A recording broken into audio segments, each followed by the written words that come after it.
I'm delighted to have the opportunity to speak today. The word strategic Bitcoin reserve to the casual observer they sound like a stockpile of an asset. To a closer observer, it sounds like a stockpile of the most valuable asset the human race has ever invented. But I'm here today to show you how the strategic Bitcoin reserve represents a strategy for United States digital supremacy in the 21st century. The president, with his vision, has established a strategic Bitcoin reserve as of last week and has declared that America will be the Bitcoin superpower. That is prescient. I would hazard to guess that the great majority of the people that saw that post don't even know what Bitcoin superpower means, and they haven't really considered it. I was inspired by the words, and that caused me to put together this presentation today. Why is Bitcoin critical to the prosperity of the United States in the 21st century? That is the question we all should be asking. There are many metaphors for thinking about a strategic reserve of Bitcoin. Bitcoin is digital capital. If we thought of it as Bitcoin as digital capital, is this a stockpile of cheese? Is this a stockpile of oil, natural gas, or even uranium, all of which would be interesting? Well, at its worst case, in its narrowest form, you could think about the strategic Bitcoin reserve as a stockpile of the apex asset of the human race. And so what's it worth? Well, over the next 20 years, I think it's worth anywhere from $3 trillion to $106 trillion to the United States. U.S. corporations, like my corporation, are actually recapitalizing on Bitcoin. We've gone from having $250 million of assets 48 months ago to having nearly $45 billion of assets in 48 months. If you look out over the next 20 years, corporations that are accumulating Bitcoin on their reserve, like MSTR, like Mara, like Riot, they're going to have $20 to $40 trillion. So this is a small metaphor, but it's a powerful metaphor. But you know, it's hard to rent out or finance or develop your cheese or your gold or your natural gas buried in a vault. So a more powerful metaphor is Bitcoin as digital property. If you own 5% of Manhattan and your family had owned it for 100 years and someone said, how are you going to pay your bills? You wouldn't say, we're just going to sell it. You would say, we're going to rent it. We're going to develop it. We're going to put a building on top of it, a business on top of it, or we're going to finance it. We're going to borrow against it. The same is true with Bitcoin. In 20 years, the United States could be generating $10 trillion per year by renting, developing, or financing the assets in that strategic Bitcoin reserve. The AIs are coming. The AIs don't get bank accounts. They don't get credit cards. The AIs, the artificial intelligence economy, will be built on digital capital, digital property. It'll be a $100 trillion economy. It'll be built on Bitcoin. Well, a lot of people, they think of it as an asset, you think of it as a property, but what we know to be true is that Bitcoin is actually a network, and it's not just any network. It's not an information network. It's an energy network. It's a conservative network. I can send $1 billion from me to you. I lose it. You have it. That is the conservation of energy in cyberspace. So when you start to visualize Bitcoin as a digital energy network, what you realize is that trillions of dollars of digital commerce will flow over that network. The banking system of the world is going to rebuild itself on a digital energy network. We're going to have 40,000 banks that will be settling with each other in real time. Finally, moving billions, tens of billions, or hundreds of billions of dollars an hour over a pure digital network. Right? So if you look at the world and imagine digital energy moving around the world, and then you ask the question, would you want to own it or would you want to ignore it? It's an important question. And of course, you know, I think some of you might have seen the cyber blackout of X yesterday and all the cyber attacks The last and most important metaphor is when we have open digital energy flowing, it is a commerce network. But when we reverse that digital energy into a shield, it becomes a defense system. Bitcoin's a digital defense system. Bitcoin messages, data authentications, transactions, they're unstoppable, uncorruptible, immutable, immune to tampering by any known cyber threat. You can protect the United States commercial and military and financial systems behind a wall of digital energy. And that's exactly how we will do it. Even Elon Musk pointed out, the AIs don't know how to hack Bitcoin. They can spoof you out of your money. They can convince you that there's someone they're not. There's no way to trick an 800 exahash digital wall that's based on modern encryption. The AIs won't get through that wall. What's driving the growth of Bitcoin? It is the most powerful force in the world right now. It's growing nearly 60%. It's become the 8th largest asset in the world. It's about to become the largest asset in the world in the next 48 months. What is it? It's all of the smart money in the world running from risk, running from the past toward the future, from something less secure to something more secure. And they're doing it in the most visible way with their capital. This is a map of the wealth distribution in the world, about $900 trillion. If you break it into uses, half of it is just a store of value. We're long-term, we're preserving our capital for the long term. We just want to keep our money. The other half are assets held for utility. I want to do something with the asset. If you drill into the 450 trillion, you realize the problem is that long-term capital is being dissipated and decimated by fires, by floods, by famines, by tariffs, by wars, by competition, by rust, by obsolescence, by torts, by traffic, you name it, right? What's that cost? That costs $10 trillion a year. There's people go, well, what is Bitcoin's use case? The use case is to not suffer $10 trillion a year of damage from entropy, from inflation, from chaos, from the future. Bitcoin's an asset without the financial risk of a currency, a bond, a stock, and it doesn't have the physical risk of real estate and property. And we're stripping away the counterparty risk to everything. And so we're moving away from risk, and what that means is that as the word spreads that there's an opportunity to keep your money without taking risk, long-term capital is being merged into the Bitcoin network. The greatest digital transformation of the 21st century, it isn't the transformation of music, it isn't the transformation of your photos, your communications, your Facebook friends, or educational videos, although each of those things made $1 trillion company. The greatest digital transformation is the transformation of capital. So it's the transformation of 450 trillion. What's it worth? It's worth half of everything. It's half of everything. That's the transformation. Digital capital is stronger, faster, and smarter capital. It's everything you don't like about the building stripped away, and you've got an invisible, indestructible, immortal, teleportable building. It's a better building. It's global capital. It's everybody that's living in Asia and Africa and South America would move to the U.S. if they could. They'd move their money to the U.S. if they could. They want the currency of the U.S. They want the property of the U.S. They want the security of the U.S. They want the values of the U.S.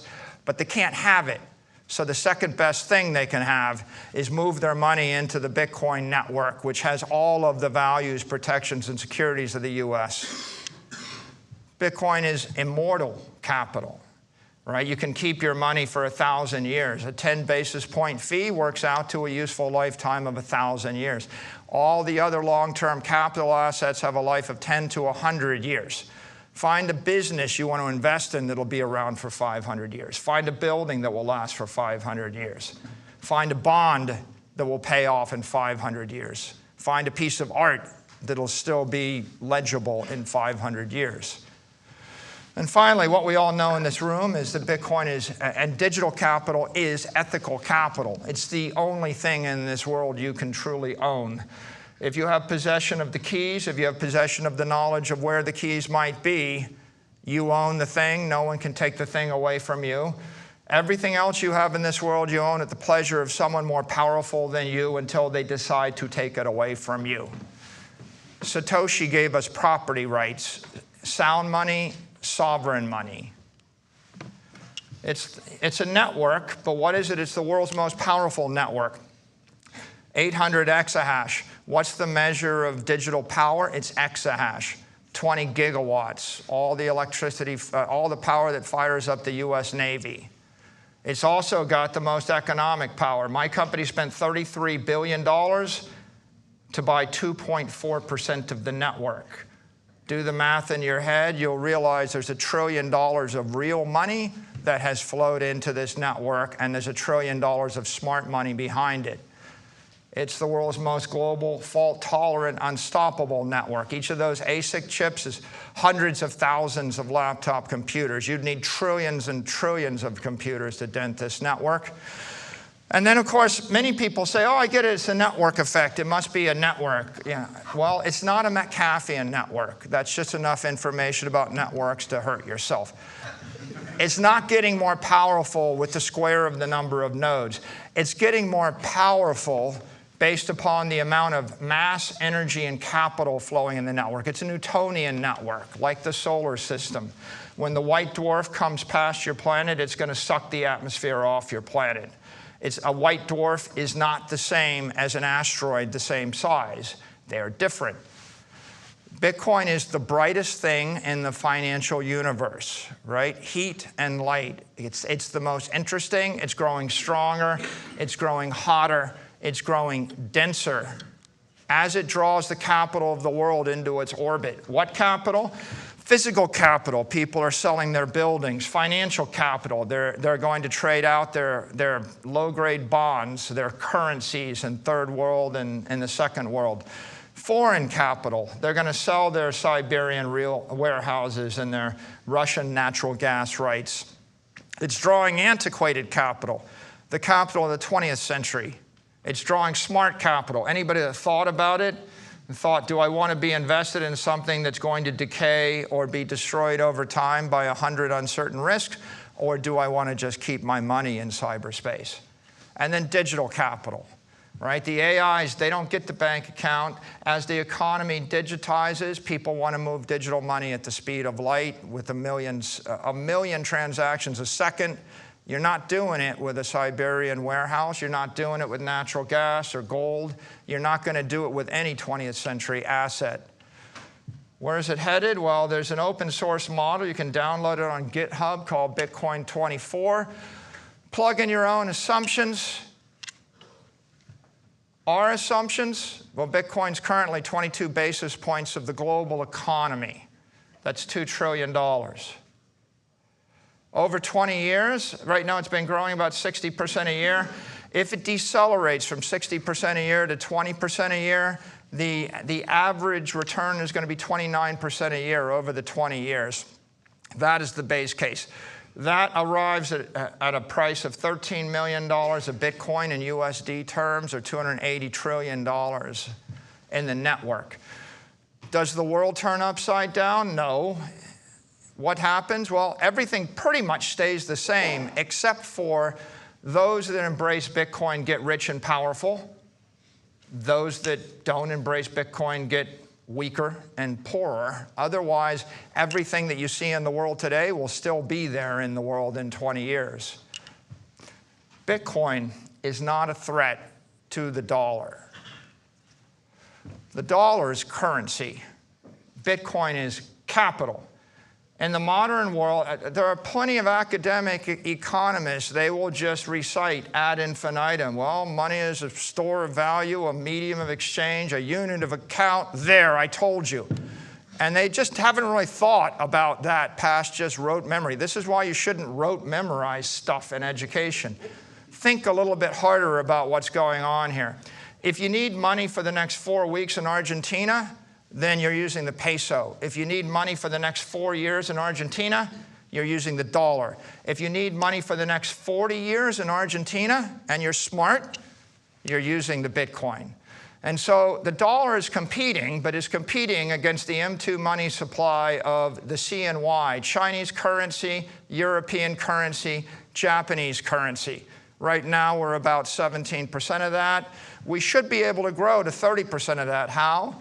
With digital currency. If US banks and US corporations can issue digital currencies backed by the US Treasury, we will expand that supply of US currency by $10 trillion, right? That's a digital asset strategy. That's why the stablecoin bill and the Genius Act matter.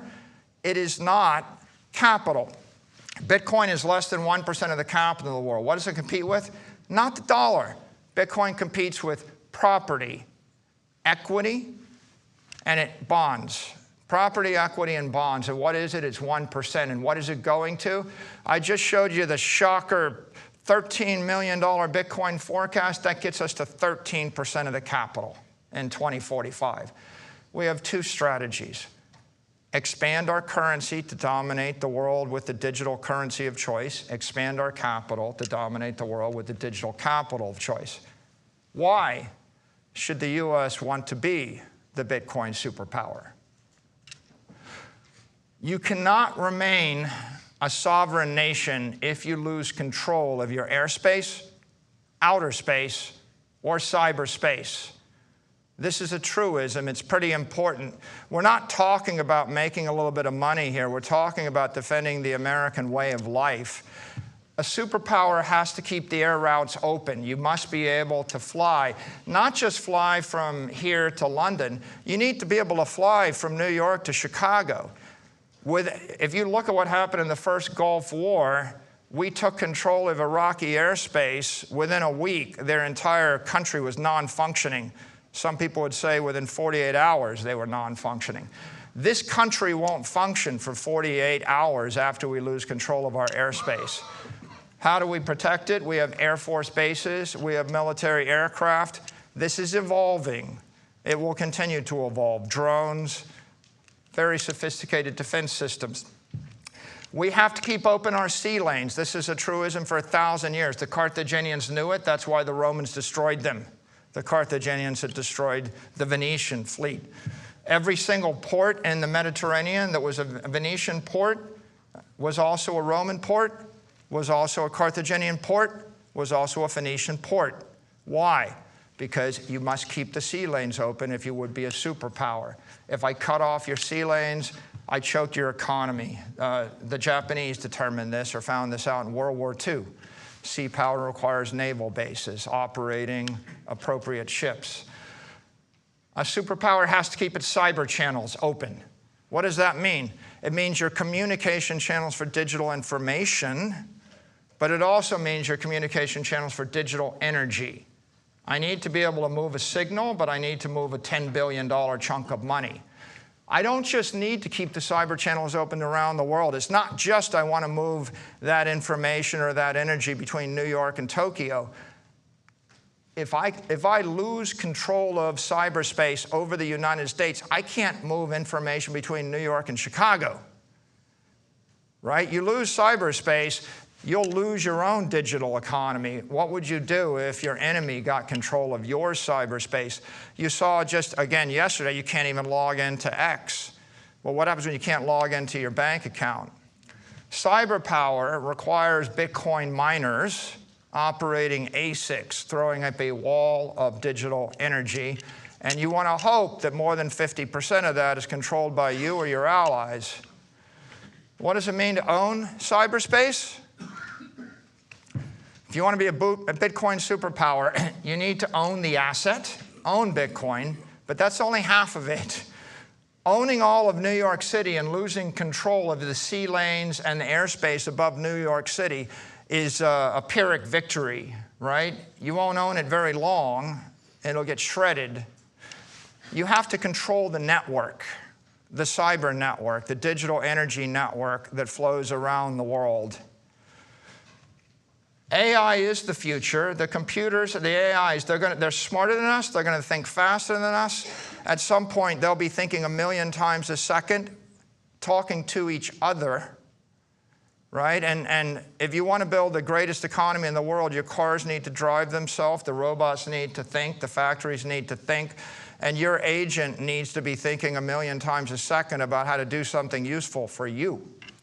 Digital intelligence requires digital energy, which has to be secured by digital power in order to engage in digital commerce. When I say digital commerce, I don't just mean buying trinkets on Amazon.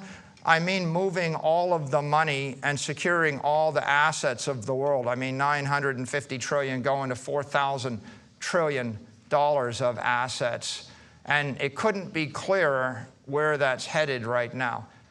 The unit of digital energy is the Satoshi. The unit of digital power is the exahash, right? What are the benefits to America of the Bitcoin strategy? Embrace Bitcoin, we own the 21st century. All the money, all the capital of the world is moving out of the 20th century. Everything that made sense, every educated financier was educated in the 20th century. They were taught a bunch of bromides, a bunch of rules. All of those rules probably made sense in the 20th century. The way we fought World War II is not the way we fight World War III. Every military doctrine, every financial doctrine, it might have been right at one point. It's not right any longer. Trillions of dollars of capital is going to flow from those physical and financial assets into digital, into the Bitcoin network. Okay, you might say, well, I'm making a strong assertion. Bitcoin is the digital capital network. I'm not just the one making that assertion. The President of the United States made that assertion last week. Explained by David Sachs on Friday night. He said, Bitcoin is the only crypto asset that is truly decentralized. It is special. Maybe in the future, there might be some other digital capital. The US government doesn't recognize any other digital capital, nor do we. And that's because 99% of the power in the crypto ecosystem is in the Bitcoin network. If you want to own cyberspace and own the future, you need to own it. Embrace Bitcoin and strengthen the dollar. We have the chance to establish, own, and control the global digital capital network. That is Bitcoin. We can back the US dollar with Bitcoin reserves, the only monetary asset that is competitive to the dollar. If I need a liquid, fungible asset to capitalize a company or an institution, it's not real estate, it's not natural gas, it's not art, it's not private and public equity portfolios, it's not even going to be an index of equity. The only asset that I can use other than Bitcoin is US Treasuries everywhere in the world. If anybody ever decides to replace those, they'll replace them with Bitcoin. We should own both. Embrace Bitcoin, attract foreign capital. It's not just we're getting the 20th century money, we're getting the rest of the world's money. If I gave you money, if I took all your money, I dropped you in Africa and I said, you got to invest in a diversified portfolio of private and public equity and real estate, art in Africa. Or you can put your money into the digital capital network and move it anywhere else at the speed of light. And I gave you a choice to punch the orange button or leave it in Africa for 100 years. You would punch the orange button. Everybody else in the world's figuring out the same thing right now. That's why countries will make laws against it. That's why the Chinese have export controls on their capital. All of the capital will flow into the US. But if you can't physically come to the US, the next best thing is you flow into the digital capital network and you get all the protections of the US. And finally, you embrace Bitcoin, you empower Americans. It's American companies with Bitcoin on the balance sheet. They're going to outlast, outperform, and outlive their competitors. It's American institutions that are holding Bitcoin. They're going to enrich their shareholders. The beneficiaries are us. And the last point, with the appropriate digital assets framework, we can become the bankers to the world. right? When we export Bitcoin to the world, we're exporting our values: sovereignty, sound money, integrity, property rights. When we export digital currency, we're literally exporting our currency. If we create other digital securities or digital tokens, we'll be exporting our companies, our ideas, our securities, our financial products to the world. We can dominate this industry. So how should the U.S. pursue a Bitcoin strategy? Well, Senator Lummis has given us a clear guideline with the Bitcoin Act in Nashville in July. And what the Bitcoin Act said, it said, let's acquire 1 million Bitcoin over a 5-year period in a programmatic, disciplined fashion, transparent to all. And so let's consider the consequences of this strategy.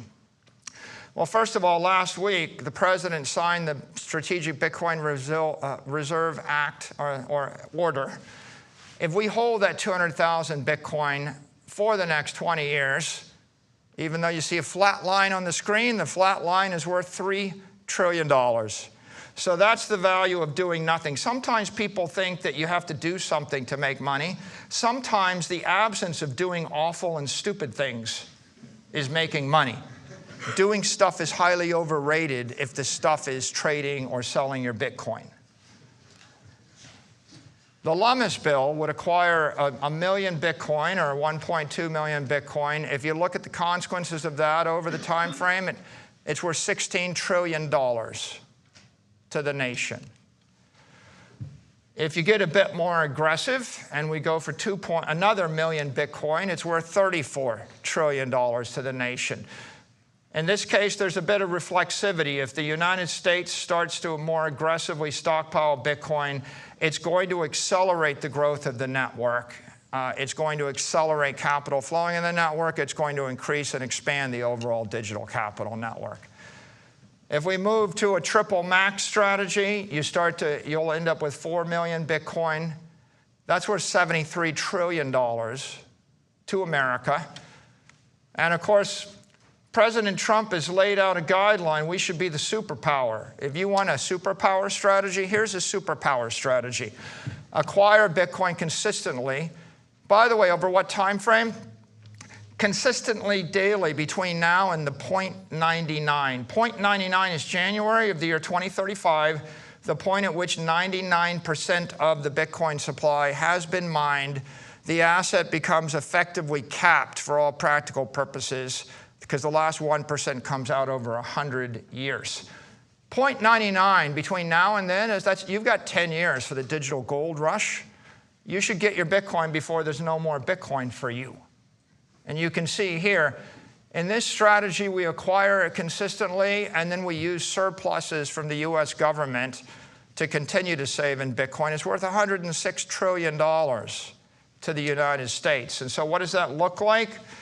Well, the Lummis plan, which is grand, is modest in some ways, and a modest strategic Bitcoin reserve plan neutralizes the national debt. Sometimes doing modest things are actually brilliant, as long as you do the thing. It's like the people that bought just a little bit of Bitcoin in 2012.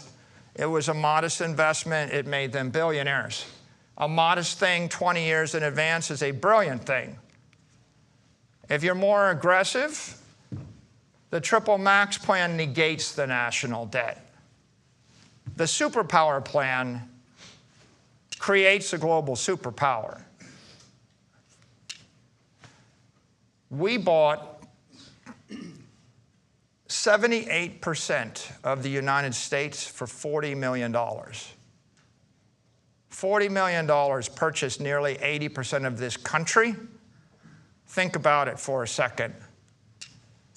Bitcoin is the greatest opportunity of the 21st century, right? It's worth anywhere from $3 trillion to $106 trillion, depending upon how programmatic and aggressive we want to pursue this opportunity.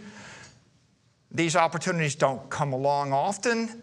This is the once-in-a-century opportunity. And as Donald Trump has said, never sell your Bitcoin, right? And I'll leave you with the final thought. What happens if we allow another nation to claim title to Bitcoin superpower? If we don't claim it, we give them control of the network, we give them all the wealth in the world, we risk being impoverished and imperiled by a hostile nation that controls all the world's digital energy. You could have clung to your glass beads when the world went to the gold standard. You could have clung to your steam engines when the world went to internal combustion. You know, you could have kept your wood-burning stoves when Rockefeller offered you petroleum. We could have dismissed nuclear power. We once had another project. We had a Manhattan Project. It was a large investment in nuclear energy. Do you want to control the world's digital energy? Because the digital economy will run on digital energy. The choices are either prosperity or poverty in the 21st century. Bitcoin is manifest destiny for America. Thank you.